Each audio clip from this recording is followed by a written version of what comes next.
Assalamualaikum warahmatullahi wabarakatuh. Yang terhormat dosen penanggung jawab mata kuliah ASPK, Profesor Dr. Taufik STMSI.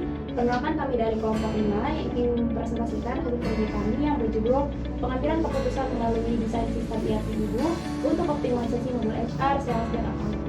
Sebelum itu, izinkan kami memperkenalkan diri. Saya selaku manajer, Ana dan Aramdia Sintian, dan rekan saya Muhammad Hakim Bajila selaku programmer, dan Adiar Adias selaku desainer, dan ada Cynthia Wulandari selaku sekretaris. Baik, sebagai overview dari tadi kami yaitu PT Cocoa. PT Cocoa ini merupakan perusahaan manufaktur coklat yang memproduksi dua produk. Yang pertama ada premium coklat powder, yang kedua ada milk coklat yang tentunya berkualitas tinggi. Lalu apa yang melatar belakangi kami mengambil topik ini? Yang pertama itu karena pada perusahaan itu banyak sekali hal-hal dari pengelolaan karyawan, penjualan produk, hingga pencatatan transaksi keuangan yang masih dilakukan secara terpisah menggunakan spreadsheet ataupun aplikasi yang belum terintegrasi satu sama lain. Oleh karena itu, di sini kami mengambil interdependensi dari 3 modul, yaitu modul HR, modul sales, dan modul accounting.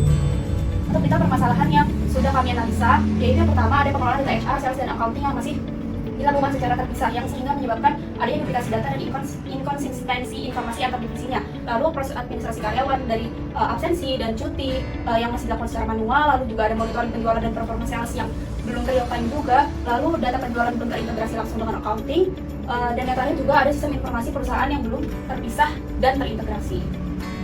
Maka timbullah solusi yang sudah kami diskusikan. Ya, dari HR modul ini kami ingin mengelola data karyawan, absensi, cuti, dan performa pegawai secara terintegrasi. Yang kedua, dari sales modul kami ingin memantau aktivitas penjualan, data pelanggan, target sales, dan transaksi penjualan secara real time. Lalu dari accounting modul kami ingin mencatat transaksi keuangan secara otomatis serta menghasilkan laporan keuangan dengan lebih cepat dan pastinya lebih akurat juga. Baik, sekarang kita masuk ke functional requirement dan non functional requirement. Sebelum itu ingin saya jelaskan terlebih dahulu mengenai functional requirement. Functional requirement itu adalah fitur atau layanan yang harus dilakukan atau harus dimiliki oleh sistem yang menjelaskan apa sih sistem yang kita bangun. Lalu untuk non functional requirement itu adalah batasan atau kualitas dari sistem yang kami buat yang menjelaskan bagaimana sistem itu harus bekerja.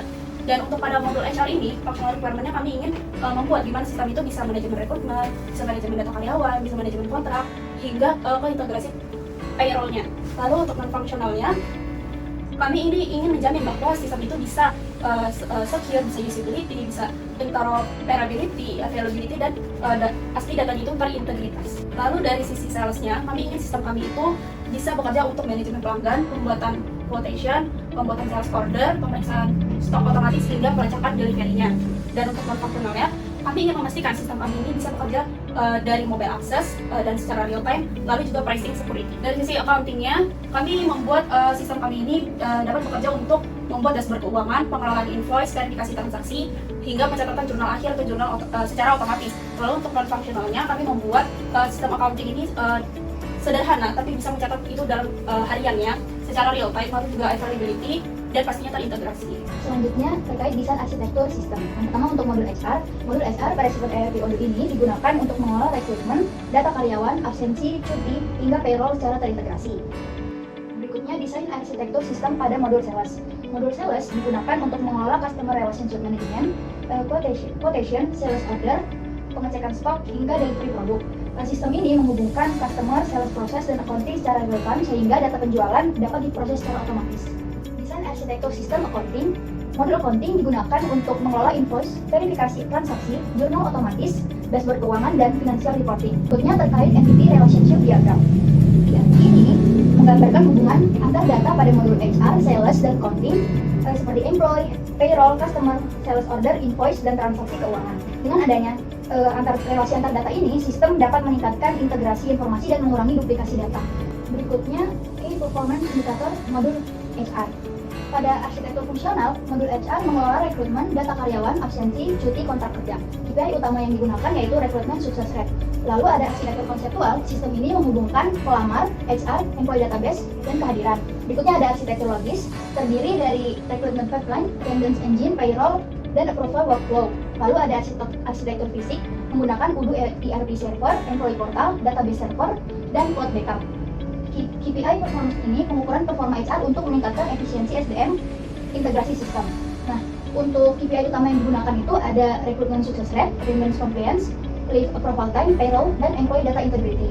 Berikutnya KPI modul sales. Untuk arsitektur fungsionalnya, Modul sales mengolah CRM, quotation, sales order, dan pengecekan stok. Lalu untuk arsitektur konseptual, sistem menghubungkan customer, quotation, inventory, delivery, dan accounting. Berikutnya ada arsitektur logis, terdiri dari CRM database, SO processor, stock service, dan delivery tracking. Lalu arsitektur fisik menggunakan mobile sales app, Odoo server, cloud database, dan inventory integration, dan KPI-nya pengukuran performa penjualan secara real time dan terintegrasi. Untuk KPI utamanya ada quotation conversion rate, sales processing time, stock availability accuracy, delivery completion rate, customer growth rate.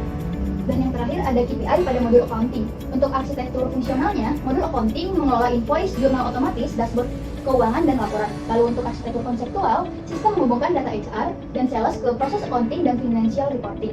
Lalu arsitektur logis terdiri dari invoice engine, jurnal otomatis, financial database, dan reporting system. Untuk arsitektur fisik menggunakan accounting server, dashboard monitoring, dan cloud backup. Dan yang terakhir terkait KPI-nya, pengukuran secara performa keuangan perusahaan secara real time. Untuk KPI utamanya itu ada invoice processing akurasi, untuk evaluasi kualitas transaksi, lalu ada financial reporting speed, transaction verification rate, journal automatization success rate, dan cash flow monitoring akurasi.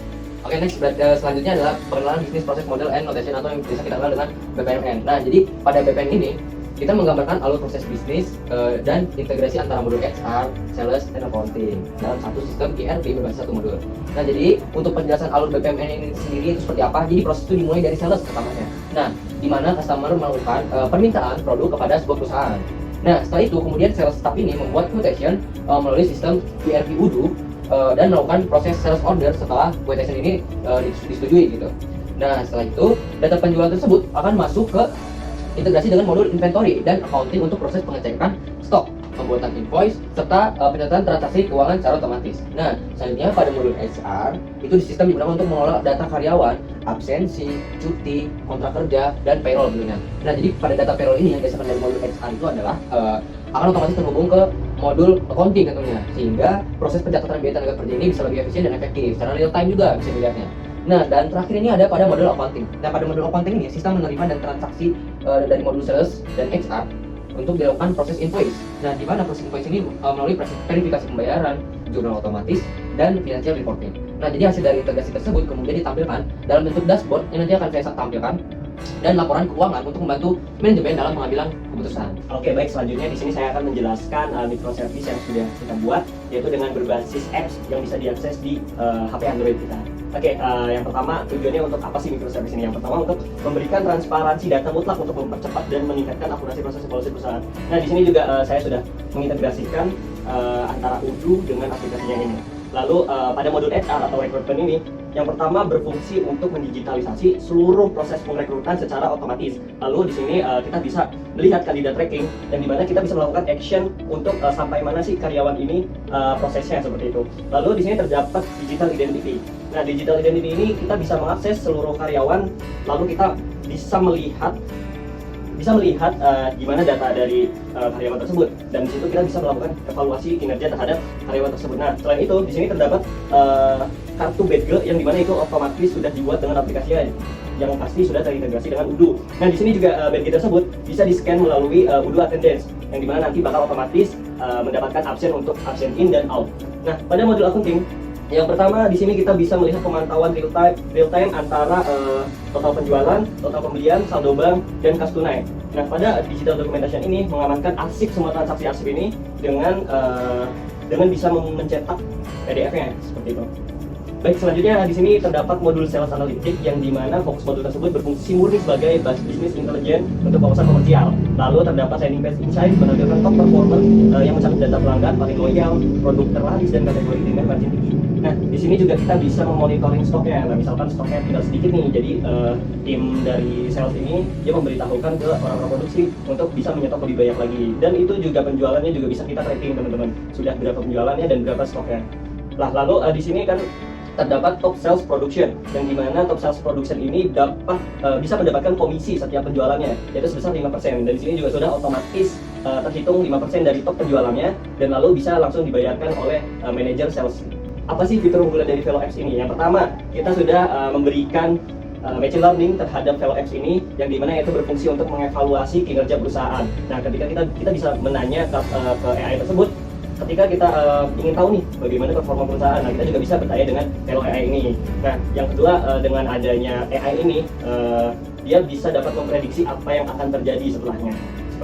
Lalu terdapat efisiensi pengambilan keputusan, nah, di mana evaluasi perusahaan dan keputusan strategis ini dapat dilakukan setiap detik langsung dari smartphone, nah, tanpa harus ribet-ribet buka laptop, ngecek ngecek website. Nah, kita bisa dari dari HP aja, kita sudah bisa memantau dari bagaimana kinerja perusahaan ini. Sekian, terima kasih. Sekian presentasi dari kelompok kami, kurang lebihnya mohon maaf. Assalamualaikum warahmatullahi wabarakatuh. Bye-bye.